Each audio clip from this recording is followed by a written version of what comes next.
the questions from my phone, but go ahead. Tutto bene, fratello mio. You can see my face okay because now I'm looking at the questions. You're live. I told you I'm going off screen and I'm Live? going to let you guys go live. Wow. Well, Okay, so we're live. Hello, everybody, and welcome to the Capitalist Corner. I'm your host, Mark Pellegrino.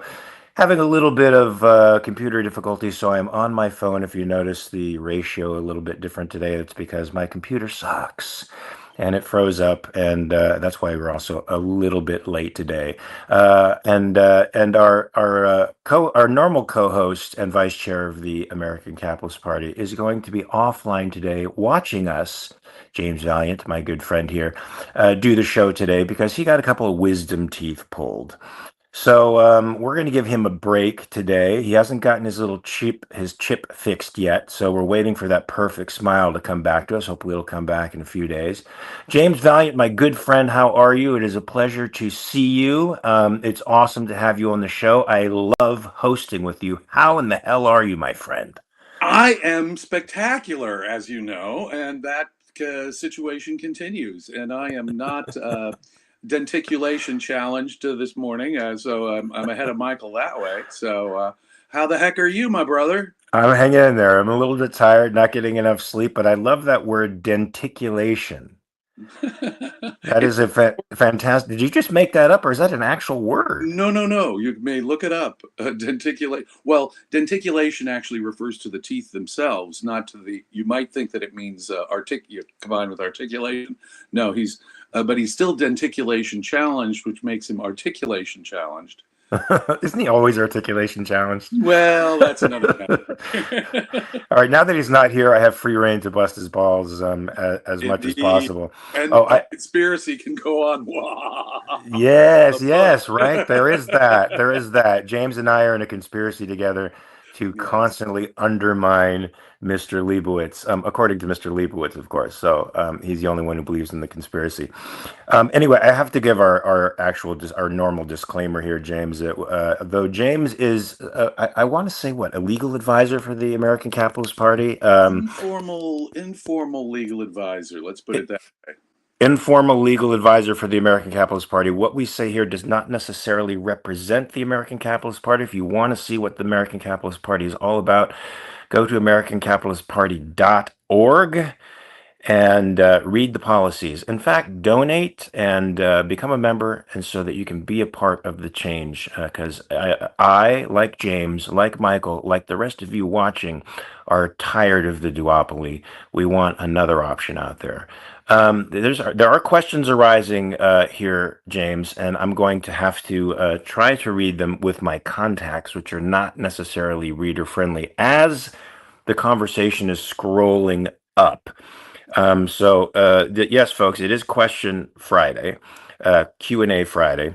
Bring on the preguntas. Bring on the questions, especially if you have particular questions with respect to objectivism, problems with objectivism. If you have legal questions, not legal advice, because that's not what James is going to give you, but certainly questions about the Constitution and in the various creative ways in which our government is currently violating the Constitution. I think James is the perfect person to talk to respecting that.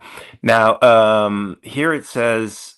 Okay, I'm going to have to do some fancy reading here. It's going to be tough. Let me see if I can highlight this. Show on stage. Hold on, show on stage. I'm afraid you're going to feel our boomerosity effects today.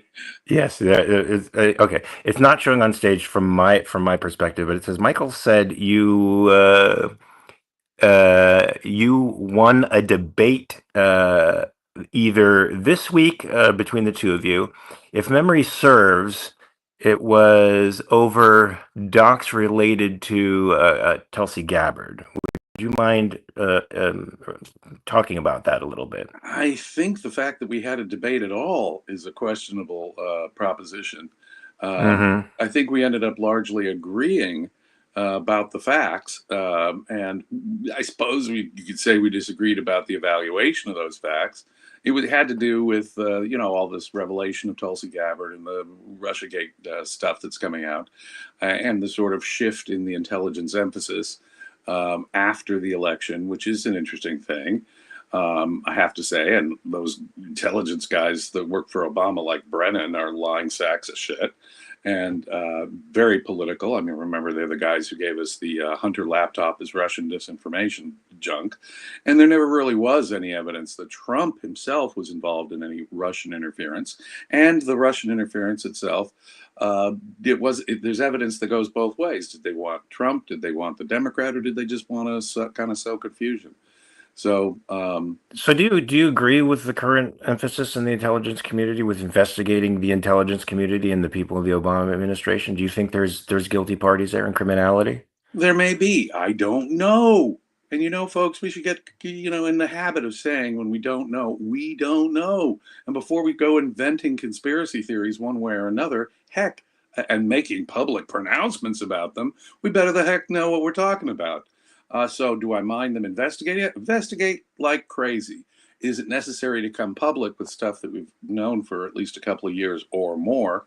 That does seem like it's PR, but these guys are politicians. And Trump's use of AI to reproduce an image of Obama being cuffed and held in prison, that's geez, that's surely questionable. Yeah, well, it's doing the same thing to Obama that he claims was done to him.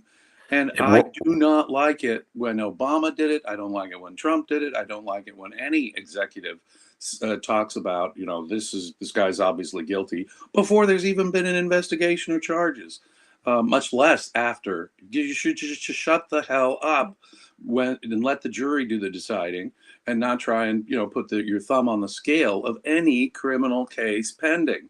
When I was a DA, man, I would have been fired on the spot if I'd said something about an investigation that was pending. Only after we file charges publicly in court cases are public matters. You can go to the local courthouse, look up the case, and even then, before trial, I could, for example, if there was a confession, I couldn't tell the press, okay, you've charged this guy with murder. Oh, we've got a confession. There are strict rules about keeping silent and mum, even for the prosecutor, before the charges are filed at all discussing it, because you could defame someone. And then even after the charges are filed, you should. There are rules about not prejudicing the public who might be on the jury.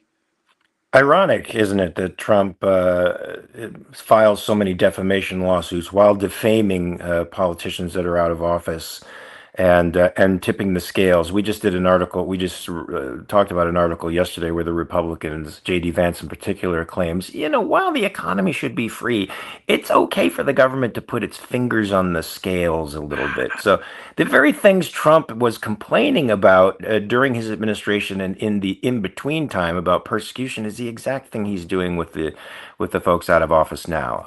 The one thing I have to say for Obama is at least he had a modicum of decency. I mean, he couched, his malignancy in bureaucratese and a statesman-like behavior, whereas Trump just seems like a frat boy gone wild. They see Obama was, I think, a much more refined articulator of his position, if that makes sense. He was actually, charismatic guy who could give a speech and could put it together. But there's a lot of substance overlap, frankly, between Obama and Trump, as far as I can see. I mean, for example, Obama deported 3 million people. You think all of those people were criminals and terrorists? I do not. And the Democrats are the ones who made the sudden veer to the left. Now, in a lot of ways, I agree with at least part of that. But going totally, anti-law enforcement and encouraging people to go out and shoot ICE agents is not cool either. So, And/or attack Republicans, literally physically attack the political opposition. That was a bad look for Maxine Waters. Did she get censured for that? She didn't, did she? no, she did not. But she ought to have been, yeah. So thank Dad. Michael is sort of producing behind the scenes because Ariana has a comment and it's on the stage mysteriously. So that is by not by my work, but it must be the magical fingers of our dentologically challenged partner in crime, Michael Liebowitz. So Ariana, the esteemed secretary of the American Capitalist Party, was wondering what you thought about the constitutionality of the executive order dealing with removing homelessness and crime on the streets. I didn't know that that executive order had happened. So if Oh, you know about it, do tell. alas, I have not. I heard the news story that there was such a thing, and he's encouraging people to state and local governments through various ways to put them into mental hospitals or homeless shelters. And when Reagan sort of did the opposite, I mean, the forced incarceration, in effect, of people with mental disease is a real live problem. On the other Hmm. hand, homelessness is a real live problem, and most of these people do suffer from either mental illness questions or major substance issues. And so I think the issue is a much broader one. Yeah, you can lock them all up, even ones that are pretty much law abiding, just homeless guys. As a DA, I would actually go to homeless shelters to bring justice to, if they had outstanding warrants on minor cases, we take care of it for them there. Believe it or not, objectivists can engage in what's normally called charity work. And I could see that these guys were mostly suffering from either severe mental illness or, yeah. And unless this mental illness, though, is a threat, a danger to themselves or others, as the law says, they should not be simply locked up. If someone's trying to jump off, the Coronado Bridge or something, obviously pick them up. They're a danger to themselves and others in that kind of context. But shy of that, it seems to me wrong for the government to be locking up, whether it's in a mental hospital or anywhere else. And there are all kinds of amazing, wonderful private homeless shelters out there. It's not that lack of resource. There's something else going on. And I think that has to do with the interplay of the welfare state and a bad economy that's also contributing to it. But underlying all of it are the social and psychological conditions that lead to major substance abuse and so forth. And that is a social sickness, if you will. Does that make sense? It does make sense, but this actually personally has this issue personally affects me because I had a friend who had a psychotic break in 2020, and he continues to get deeper into psychosis, and there's really nothing anybody can do about it. Uh, and he sends us messages and tapes himself obsessively talking about this conspiracy against him and this social media platform that's in his head. But even his family can't have him forcefully institutionalized. He can only be in the hospital for 72 hours at a time, and then they have to release him. Nobody can force him to take medication, which he desperately needs, because he's sinking deeper and deeper into psychosis.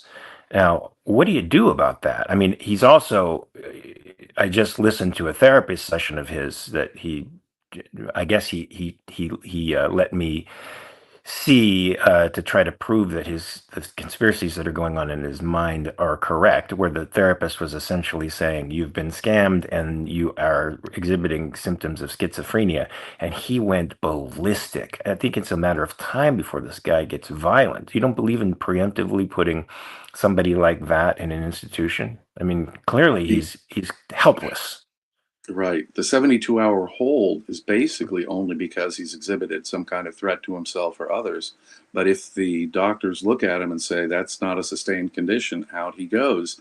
Now, a good, psychiatric facility will try and find a good placement for them. They'll complain forever about resources. My understanding of another aspect of the homelessness executive order is putting more government money into that. Mhm. Now, we could debate about the degree to which government should be involved in that. But if it does involve a danger to people, a physical danger to other people, then obviously it is a role for the government. And it seems to me good jurisdictions, and there's some jurisdictions that are simply overwhelmed. Los Angeles, San Francisco, New York, Chicago, Baltimore, obviously are sort of overwhelmed with this. And so there's just simply not enough good facilities to place these guys, which will make them comfortable and give them the security of just being there. But if a person doesn't recognize they have a problem, If a person is not objectively, by objective medical evidence, a danger, then what do? You can't lock them up, keep them locked up. You've got to let them go and suffer the effects of their delusion. As I say, I think it's much more a philosophical problem. I would recommend Dr. Leonard Peikoff's amazing speech and essay, Modernism and Madness. Is there a relationship between the rise in schizophrenia and post-Kantian philosophy? I think it's pretty hard to deny. If you understand that psychology is basically cognitively based, then you understand that the way we teach philosophy to people, it's all narratives, it's all a matter of perspective. They're going to take it seriously. And so their perspectives become their reality, and there's nothing to stop them from living in that fantasy world. We've got to get people back to reality, and that means establishing a widespread cultural belief and social belief, lots of people, his family, his support group saying, no, there's a reality here. You're wrong. Now, like you point out, oftentimes if it's a paranoid delusion, they're hard to get out of it. It's not like schizophrenia actually per se. They'll stick to, the tinfoil hat types will stick to their tinfoil, the Martians are controlling my brain or something. So I got to keep the tinfoil hat on. When it comes and goes, like most schizophrenia,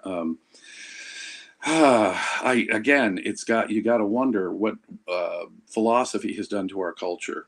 And so I think that it's really a philosophical issue underlying all of this. And certainly exacerbated by government. I mean, by the welfare state that tends to break up families, right? And so that people who are mentally ill or addicted to drugs no longer have a family structure to rely on, and it atomizes society a lot more. So that, fortunately, this guy does have his family still around, even though he's frightening them. He's able to stay at their home, his mother's home. That's crucial. That is, I think, a crucial.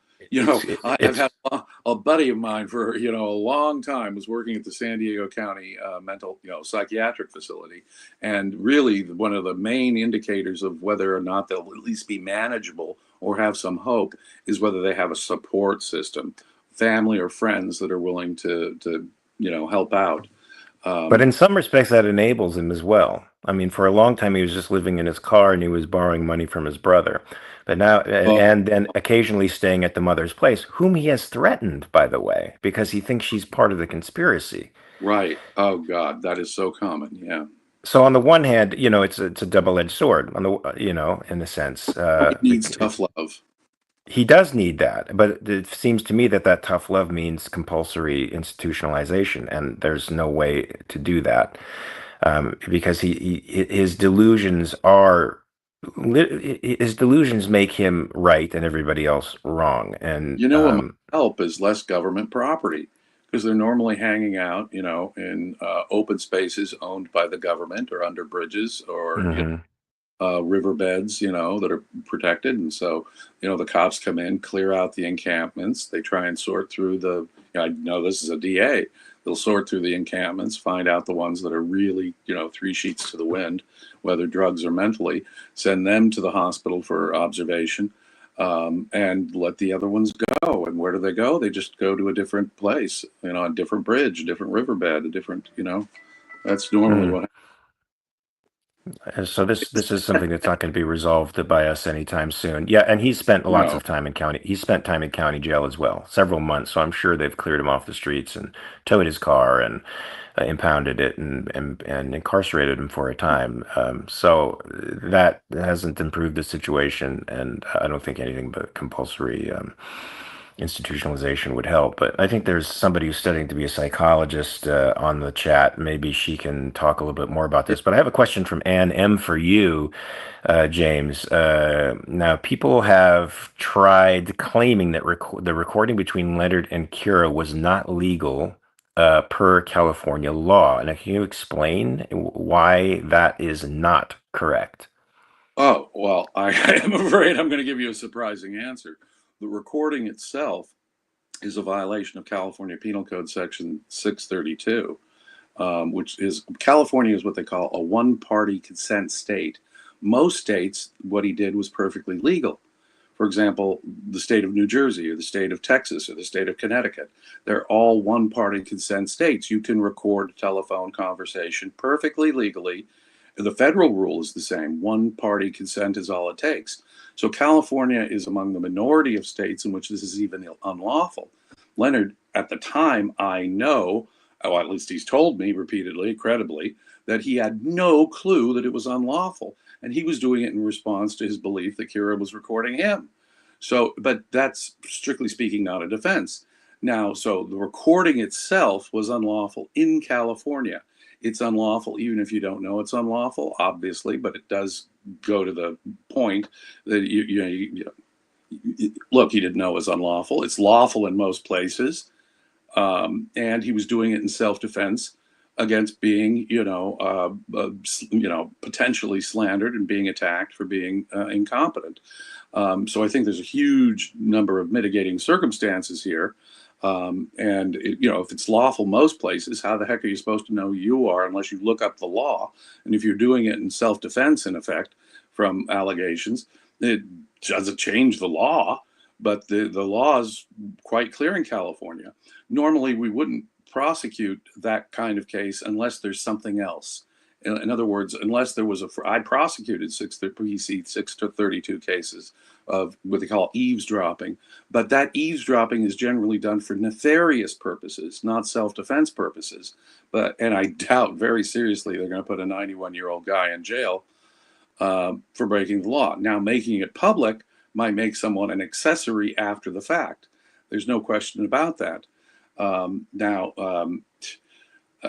Whoever did this, they might face legal charges, but the point is they might have a pretty righteous defense coming into it, is the point. But yeah, California is a two-party, consent state, which means he would have needed Kira's permission to record it at all. But Kira has admitted it's the truth.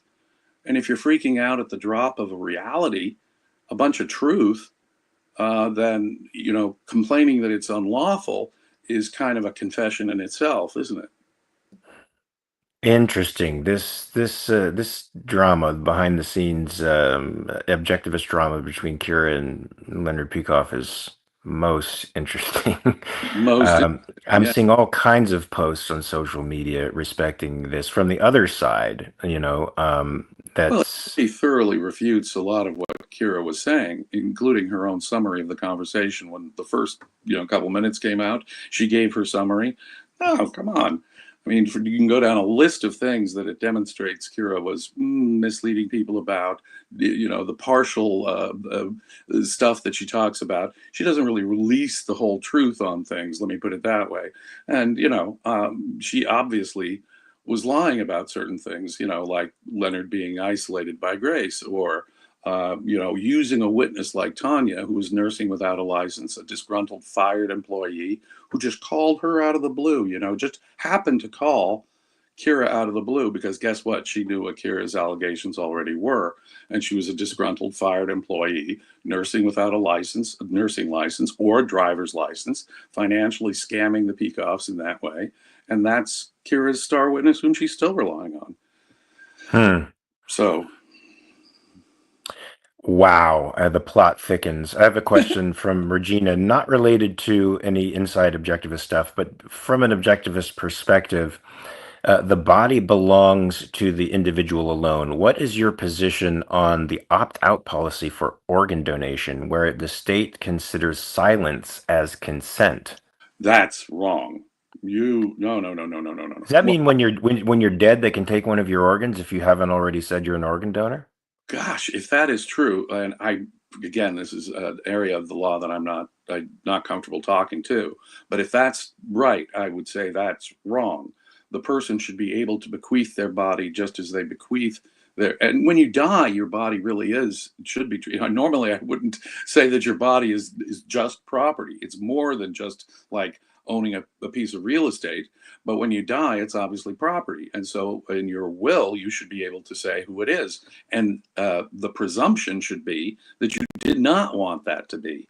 But your heirs are the ones who in effect own your body if it's been bequeathed to your heirs. And there should be rules about intestate succession, dying without a will, as to the disposition of the body. And given there is a news story that's floating around about the really dubious practices that might be there, at least these are the allegations, about the use of organ donating. They're sure they're dead, or even if they are dead, are they harvesting them for money? And do the heirs get any of that money back when it's taken against their will? Things like that are very complex. But this is an issue of law, and it should be a matter of property rights, and the property right is that of the person whose body it was. Now, what if they don't make any will and testament, so no one actually knows where that property is to go? The presumption should not be that it belongs to the state. Yeah, come on. I don't really like escheat. Have you ever heard the legal concept escheat? If you don't have heirs, sometimes property escheats to the state. That bugs me. Find the heirs. Find the heirs. Find an heir, for God's sakes. The state should not be the presumptive owner of your property when you're gone, even in an intestate situation where there's no spouse or children or grandchildren. James, I just want you to know, people in the chat are a little upset that you and I are not fighting like Michael Liebowitz and I. Well, sorry, Persephone. We're not going to, talk about, we're not going to get into the gutter, and we're not going to, this is going to be a very dry day for poor Persephone, who's happened to appreciate and like. I mean, I can't read who this comes from, but it's will you two disagree about anything? Now, that was put on the stage by Michael Liebowitz, who is trying to start a fight. He's trying to start a fight, very clearly. We did have a disagreement. There was a point where you pulled back from something I'd said about something once, and I can't remember off the top of my head what it was. But the fact that two people agree about something, two rational people agree about something, should actually be, a confirmation that, maybe they're onto something, or maybe they have the same moral and, philosophical principles. Especially when both of those people disagree with Michael Liebowitz. Which, of course, presumptively a strike against them. So wait a minute. Somebody has a question here. Allie Beard question. Mark, what do you keep looking up at? Oh, what do I keep looking up at? If I appear to be looking up, I'm having to do this from my phone. So I'm squinting into the conversation, which is microscopic on my phone. Every once in a while, I guess Michael gets off of texting whoever he's texting, or drinking his coffee, or doing whatever the hell it is he's doing in the morning instead of the show.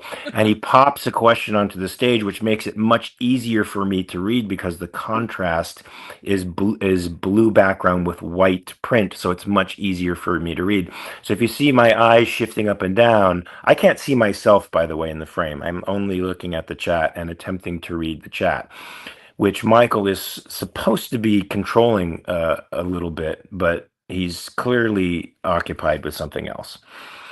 Yes. So, as I scroll through this and try to do Michael's job for him, why don't we talk a little bit about? Do you ever read the Jacobin? Yeah, sometimes. If it's got an interesting article, I don't follow it. It's not like the subscription to the Wall Street Journal we have, where it comes every day or something. Oh, God, I hate that. I just hate that publication with all of my heart. Like Mother Jones or something, or the Rolling Stone. I mean, worse though. Don't you think it's worse? Well, than yeah, both. Of course, it's worse. I mean, Jacobin. It says it all. But did you read the article? Did you read the article about the 50th anniversary of Jaws? Oh, I did. 50th anniversary of Jaws. You guys are too much. Excuse me. Excuse me. Too much. Wait, excuse me. It's okay to have fun, guys. You're like, oh yes, Mark, you are so correct. Jim, you are wonderful. No, you're not. Look at this. You're listening. Look at this. No, he has to bring contention into a perfectly decent conversation. Because here's the thing. Can't experience a single capitalist corner without fighting with my good friend Michael Liebowitz. Listen, I'm on no sleep. Why, I'm codeine up. Why do you? Yes, I'm codeine this up. is a perfect. I got two wisdom teeth taken out. This should calm you down. Codeine should calm you down. No, because here's the problem.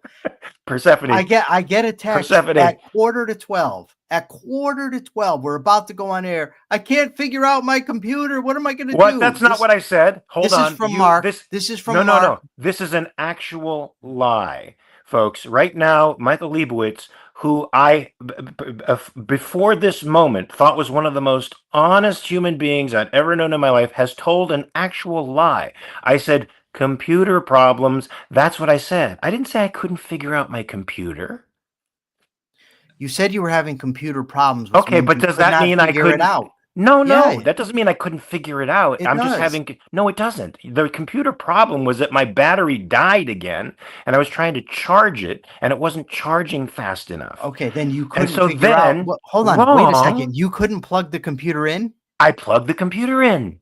Then you wouldn't need. And it wasn't charging fast enough. Then you couldn't figure it out. No, I did. I was figuring it out. That's why. Here's the problem. So now I had to step in, and I got to save me. Persephone, save me, please. I'm out, Jim. James, perfectly good conversation. You are clearly the wise man up here. Spice it up a little bit. Make some jokes. Mention the picture I sent you, Mark. There is. What? Can we put that picture up? I can't put it here. I'm posting it to as he accuses me of being boomerish and not being able to figure out technology. He can't post a picture, folks. He can't post a picture. It is Mark looking young and studly. And that one. Are you posting? You want to post the one from No Holds Barred? I don't know. Is that Liebowitz? Is that the one you want to post? Maybe he's trying to figure out how to do James, I'm gonna sue him if he posts that. Right? I don't think it's from. I look like Doogie Howser. You look young and blonde with your dreamy eyes, and thank you. But I felt like I looked like I was 12, and I was about 23 when that unfortunate movie happened. No question, you look youthful there. But I can tell why you. One of the reasons why you went into acting. You're not only a brilliant actor, but you were a strikingly good-looking young man. Now everyone's going to feedback. Jim's gay, and I've given the Persephone folks all the. Well, Lee's already shipping us, by the way. So it's Pellegrino is our ship, just so you know. Pellegrino. So look, but I know Liebowitz is now making the excuse that he's on codeine and he's got a couple of wisdom teeth that are bothering him because they were pulled yesterday, so he can't really read the chat. He's all messed. He's got brain fog, which seems to be a normal state of being with the poor man. Love him anyway, but it still seems to be a normal state. Well, what did you think of Jaws? Well, first of all, disagree about Jaws. I don't know. No, okay. First of all, Jaws ruined my life. You couldn't get back in the water again? Yes, ever. Now, I became a certified diver at one point, only because, my wife is terrified of nothing. And so I went, I'm like, yeah, I'm going to go. And we became certified divers, right? Two of us together went diving. And I'm not intimidated by sea creatures when I'm under the water, because I understand that they look at me as something is unfamiliar, rather large, and they don't want to mess with me for the most part. When you're on top of the water splashing around like a fish that's dying, you're screaming food to the entire world of predatory fish. It is way exaggerated. Even way exaggerated. Time, what was I, 13 years old when Jaws came out? Even at the time when I saw it, I didn't even have to wait for the experts to come out to say, this rarely happens. Your chances of getting pulled in by a rip current are way more than bigger than your chances of getting attacked by a shark. There was this famous incident in New Jersey back from 1914, which is referred to in the movie. But if you have to go way back to 1914 to find an incident where there were 4 people killed, from in a single area from shark attacks, it's pretty thin. Now, the USS Indianapolis story, that was a brilliant moment in the movie, by the way. But if that is a special circumstance, it seems to me, they were out in the water and in there for a long time. By the way, I didn't know that speech was written by John Milius, a great writer and director, and then rewritten by Robert Shaw, who many people don't know, aside from being an actor, was a great playwright himself. I didn't know that about that speech. So he edited that speech to make it the great thing that it was. Oh, yeah. What a brilliant act. I mean, what I loved about it is I understood that it was an exaggeration, and the political elements kind of contradict themselves anyway as you go through it, right?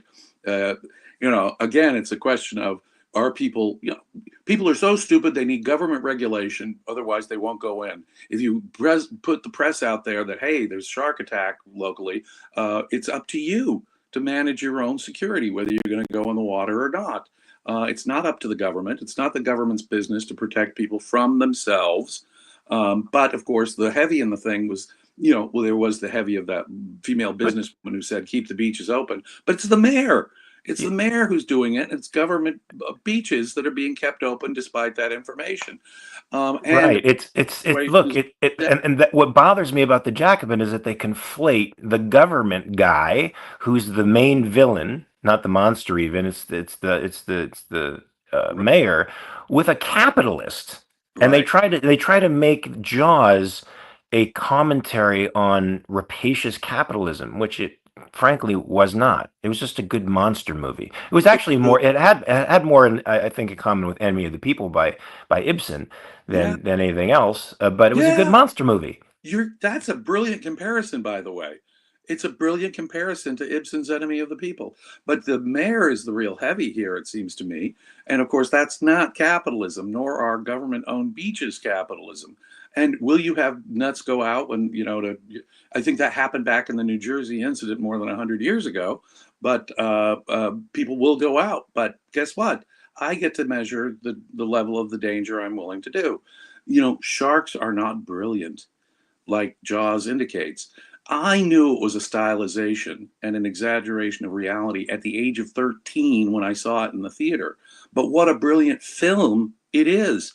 The music, the editing, the acting, it's just, and I got the Moby Dick aspect, here's, Robert Shaw playing, in effect, Captain Ahab. Yep. Got his great white whale that he's going to go down, hunting.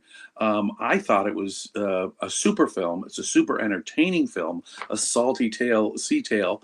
And I highly recommend watching the movie to people. I don't think you're overwhelmed by a political message, whatever the article here says.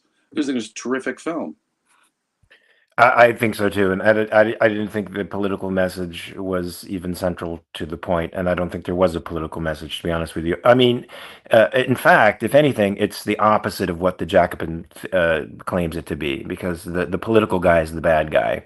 And that was, back in the 40s and 50s, the political guys sort of used to be the bad guys, right? I mean, Mr. Smith Goes to Washington is sort of a perfect example of the political guys being the bad guys. Exactly. It's more appropriate representation, I think, of reality. Now, we have people complaining here, James, that I'm missing questions left and right. And of course, we know that Michael is off in a drug-induced stupor at the moment. So I'm trying to catch up, Allie. I know Allie's saying she had another question that I'm apparently missing, and she's dying. And I don't want Allie to die. She said, I am dying.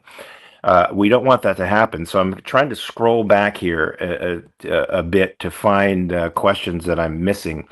And no, Manu, I don't need new contacts. It's just that contact lenses aren't particularly made for reading tiny, tiny print.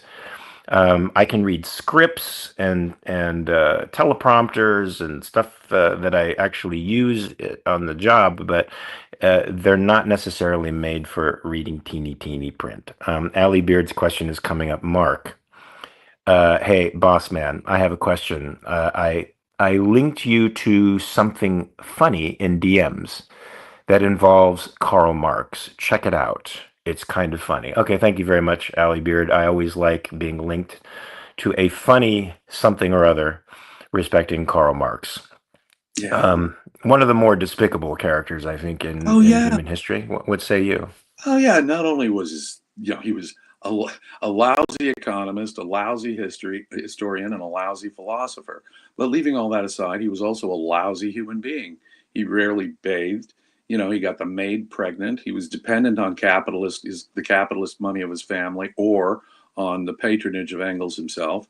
He was a thoroughly, rotten human being, just as a human being. But and a vicious anti-Semite, despite having some Jewish background himself in his ancestry.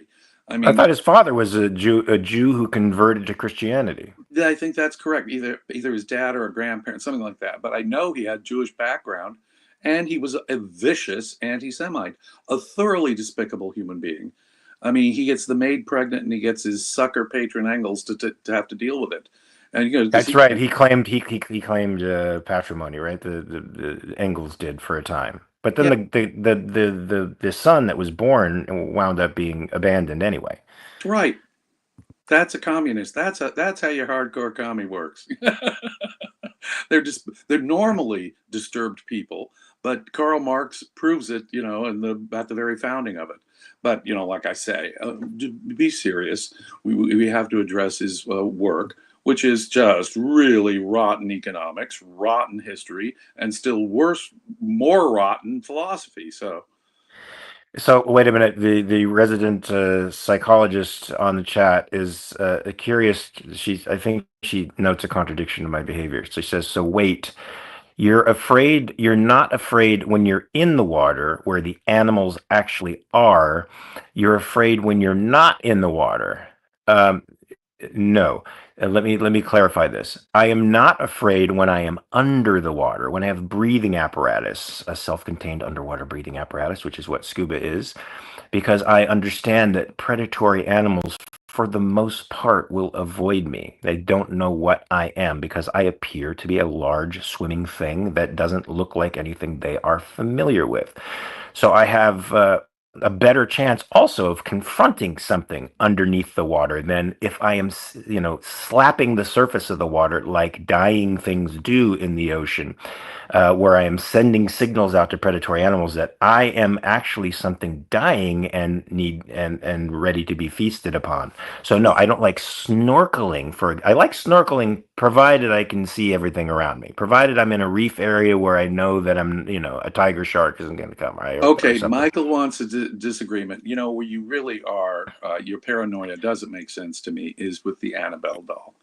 I mean, Ayn Rand would say, "What are you, Mark? Some sort of mystic?"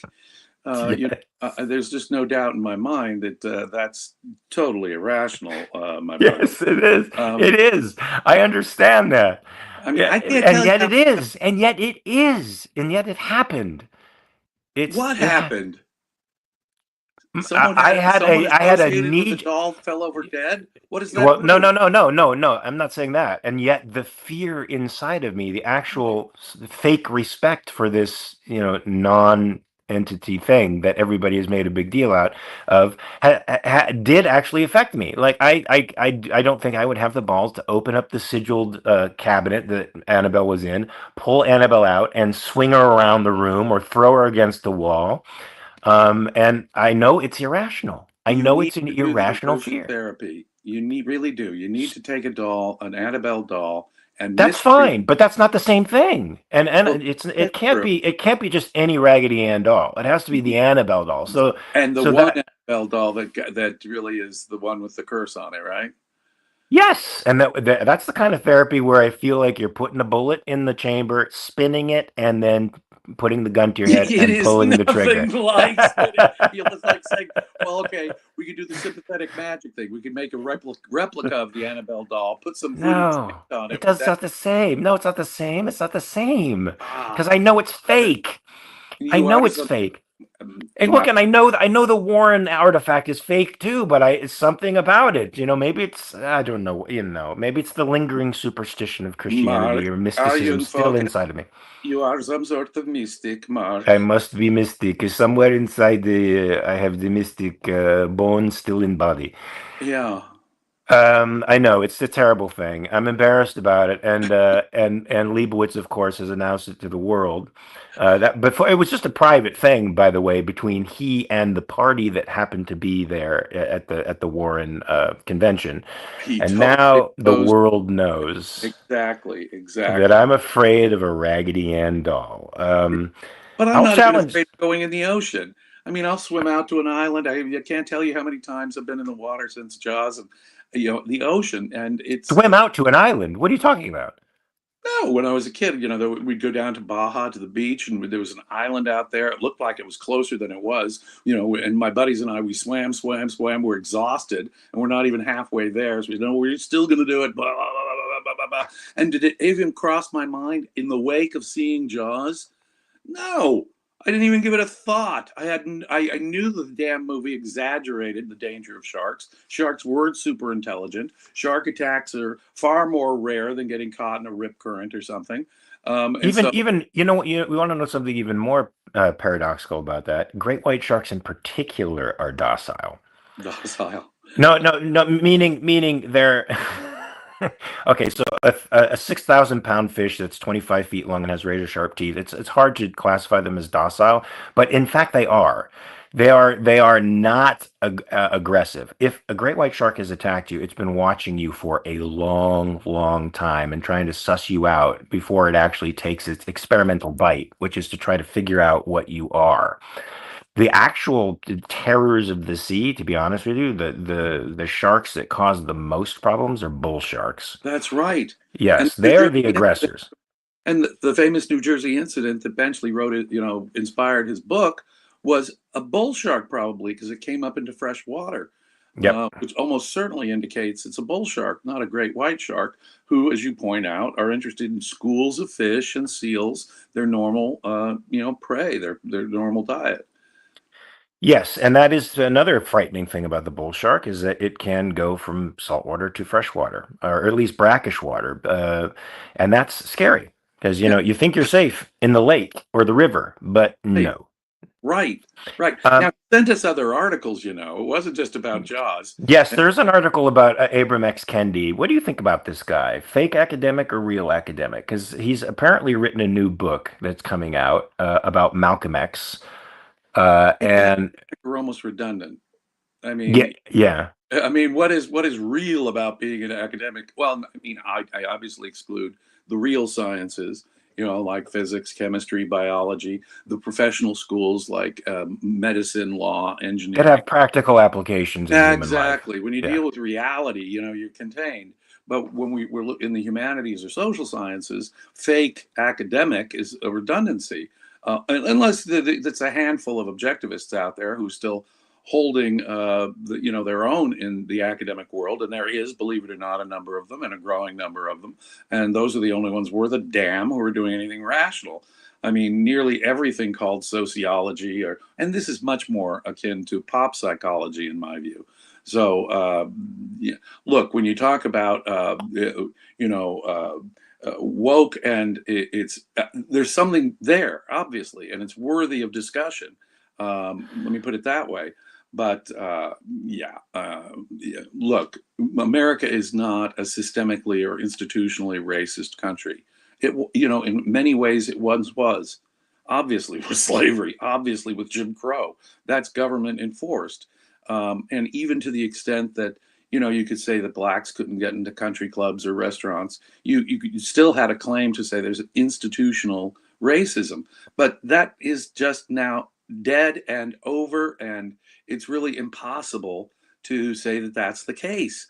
I mean, when the Republican senator from South Carolina is black, when blacks are more disproportionately represented on the Supreme Court than they are, compared to their population. 3 of the 9, when they're about 12% of the population, 13% of the population, and in fact, we've got multiple people of color on the U.S. Supreme Court. I would ask you to really think hard about that. Excuse me, 2 of the 9, but that in itself would be greater than 20%. And what are women? Women are 4 out of the 5 Supreme Court justices. We've had a black president. Thomas Sowell long ago proved that racism proved with the science of economics that racism is not a factor in income disparities. Full stop. Yes, he did. Yes, he did. So The America, economics, yeah, the economics and politics of race is one of the great books, Marx and minorities, yeah. and also white liberals and black rednecks and white liberals also shows where these disparities actually come from. They're mostly culturally based, because he points Culture. out tons of ethnic minorities in even in the United States of America, that are that best their native population, or that are better, are doing better financially, or across every metric really of life than white people are. So a guy like Kendi, though, makes $50 million, makes an anti-racist organization in Boston University, which ends up shutting down just as impatience with the anti-racist culture starts to rise within the mainstream, right? So Harvard academia, University has been discriminating against Asians. It's been basically demonstrated, yeah, you know, and it doesn't academic performance and even extracurricular performance isn't fairly used at all. It is there is if there's racism, it's against groups that have been discriminated against based on visual factors like Asians. This myth of Anglo-Saxon domination in America is just that. It's Japanese, Chinese, Vietnamese. Those are always at the top of the average income earning pile. And oftentimes, for example, ethnic Chinese in Southeast Asia came from literal slavery conditions. And so the idea that immigrant groups or groups that can be visually and have been legally discriminated against in America, like the Chinese Exclusion Act, which made it practically impossible for Chinese immigrants, even legal Chinese immigrants, to become citizens. And so despite all that legal discrimination, our state, California, has led the pack in that kind of racism. That was the kind of racism California was early on. And yet they're the top of the income pile. And also, interestingly enough, African Americans who come from the West Indies or Jamaica or from Africa earn the national average, even setting aside things like age and region, which distort the numbers in the first place. So what explains it? It ain't racism. How does an employer know that your grandfather came from Jamaica or came from Georgia? No, it's a cultural thing. And that has never been. You'd think if there was a responsible social science or humanities that discussed this racism and intersectionality stuff, they would address the facts. And they would address the cultural facts that must be behind income disparities, which is really what it is. Yeah, well, now Kendi, of course, has left Boston University under a cloud of controversy because he was accused of malfeasance with that $50 million that somehow disappeared, but eventually cleared of those charges by Boston University, and now is headed over to Howard University to poison the young minds over at Howard University because he's unapologetic. He seems to think that. Anti-racism is really just about equality. Racism is inequality. Anti-racism is equality, and the way to the way you perform anti-racism in society is to try to acquire equality. I guess, which I guess in his mind means equal outcomes, under the presumption that the unequal outcomes have to do with race, which requires force, which requires the practice of racism, which requires racial discrimination at the point of a gun. So how he can consider himself a benevolent guy, which he does, is mind-boggling to me. They have to redefine racism, and they can redefine racism as economic or political power, but even doing that ignores the facts. I mean, what you've got is you've got white academics pretending to be black to get ahead. You've got Elizabeth Warren pretending to be a Native American in order to get ahead or get in.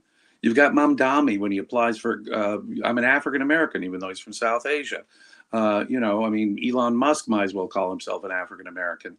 The point is that, look at the Jussie Smollett case. We live in a case where it is the redefinition of racism has a real purpose to it. Wait a minute, James, do you know that they're coming out with a Netflix documentary now on the Jussie Smollett case that claims to make the case that it wasn't a lie? Oh, good Lord. I mean, okay, well, I'll be open to evidence, but anyone with the eyes half open can see that this was a gigantic fraud. In any case, what we live in is not a world of institutional or systemic racism in America anymore. I'm not saying there isn't racism.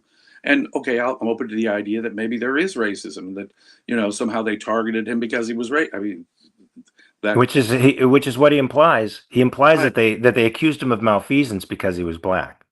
Oh my God. No, we live in a world where that is exact, and their redefinition of racism has a point. So that their racism on the left, whether you're white or black, leftist racism can be ignored, and racist policies, the Democratic Party, whether it was the old party of slavery and Jim Crow, or today the policy of being institutionally anti-white in effect, or anti-Asian in effect. So they are the party of institutionalized, legalized racism. And so to get away with their racism, they have to redefine what racism is. Indeed. Now, Ariana, I've just seen Ariana's comment. Mark, Lee has a question. Lee, I am not ignoring you.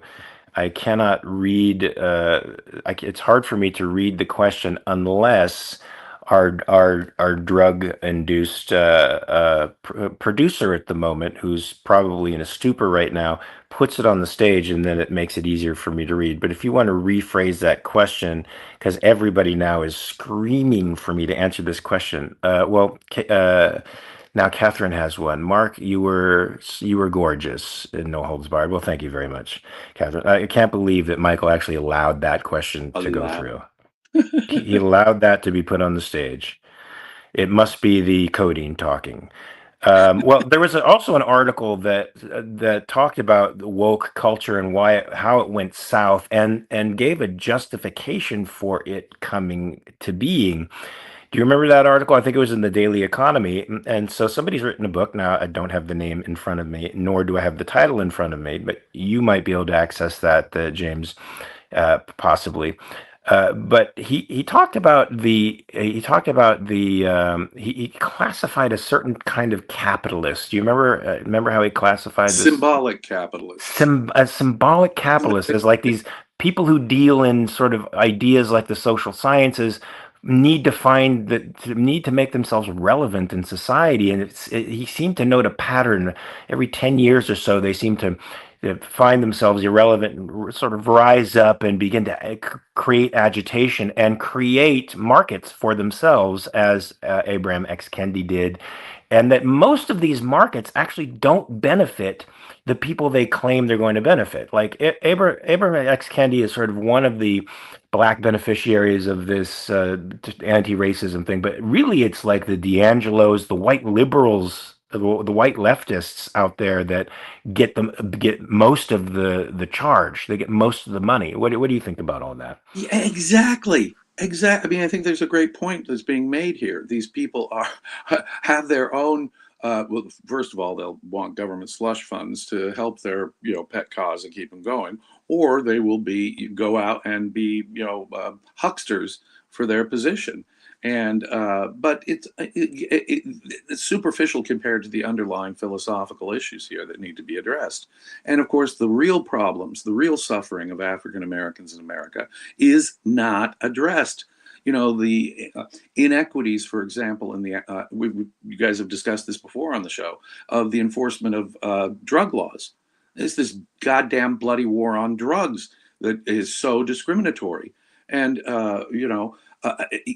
the situation of minority communities in urban areas, that is the product of government policies every time. But of course, they can't address that openly, nor can they even would they begin to address the underlying philosophical issues that are really behind it.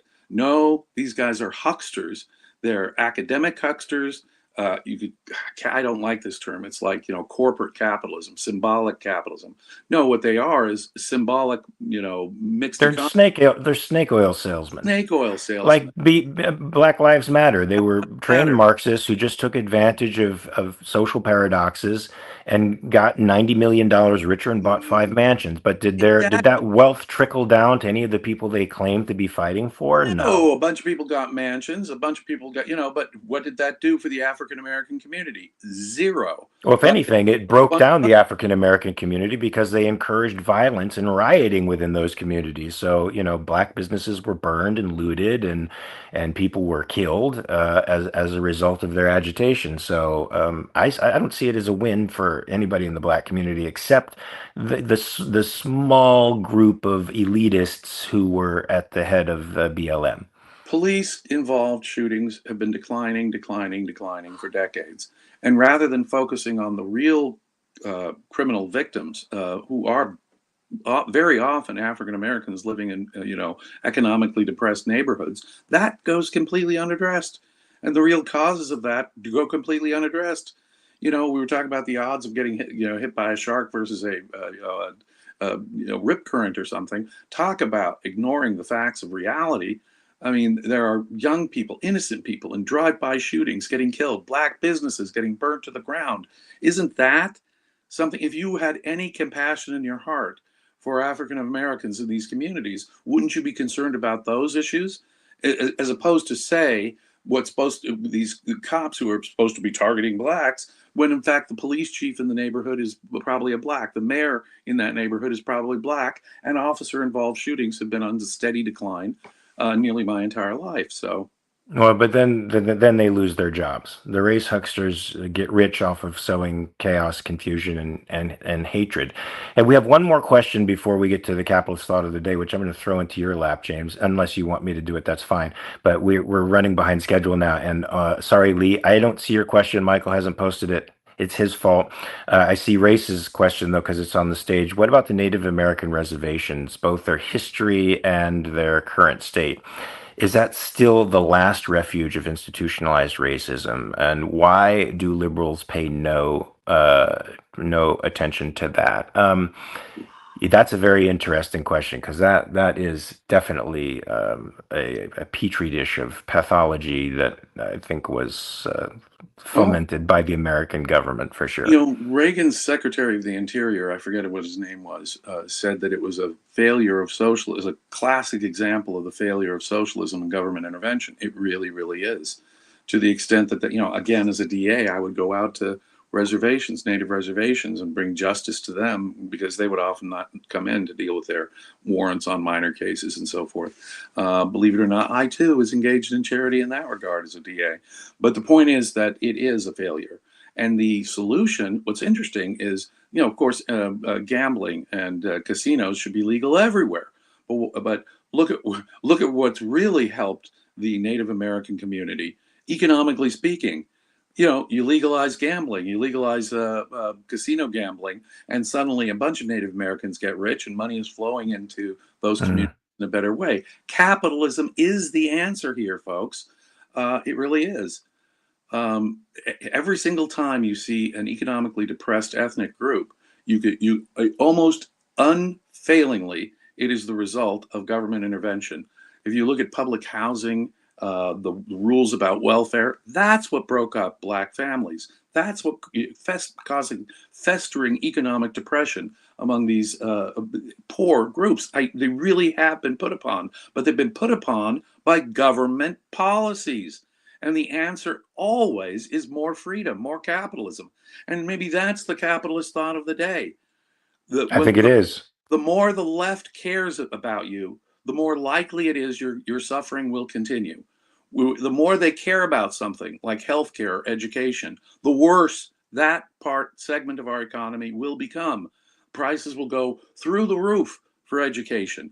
The cost per pupil in primary schools, or the cost of universities, will go through the roof, making it unaffordable for the middle class. Ditto medical care. Ditto the situation for Native Americans. Ditto the case for African Americans in bad neighborhoods. Well, the more the government seems to care about you and offers you government solutions, the worse you are going to be off. The less dependent you become on those government institutions, the better off you will be, inevitably. And how many lessons do we have to have in reality before we can inductively generalize, not to get too technical, before we can inductively generalize that is the case? Capitalism is the thing that will lift the boats of people who have been traditionally stuck in places of festering poverty, and in any kind of institution or segment of our market that it seems to be a complete disaster, like medicine, medical care, or education. Indeed, that is awesome. That is going to be the capitalist thought for the day, folks. Free the market, free the people. Those are the logical consequences of a free market, or free people. So, James, it's been a joy talking to you. I'm sure Michael is steaming right now. We could probably crack an egg over his head, and it would fry up on his scalp because we didn't really have any conflicts today. And but folks, you folks watching, even though we had technical difficulties on my end, please remember to like and subscribe to this station, and also to share it from YouTube to other platforms. As Robert Nasir said, yes, we do need a producer, and we need to get 1,000, I guess, members or followers in order to start doing that. So let's push the numbers up there, folks, so we can get a producer to control things, so we can actually have visual presentations for you, do little film clips and stuff like that. Wouldn't that be nice? Anyway, James, it's been great. It was great talking to you as usual. Everybody else, I'll see you here on Monday, 9 a.m. Pacific at 12 p.m. Eastern time. Same bat time, same bat place. That gives you the whole weekend to check your premises, folks. So please remember to check your premises. And I posted Mark's picture from No Holds Barred to Twitter, so you can go and see it for yourselves. It is really stunning. Stunning. I knew you were going to do that, Liebowitz. I knew he was going to do that. Goodbye, Check everybody. your premises. Bye.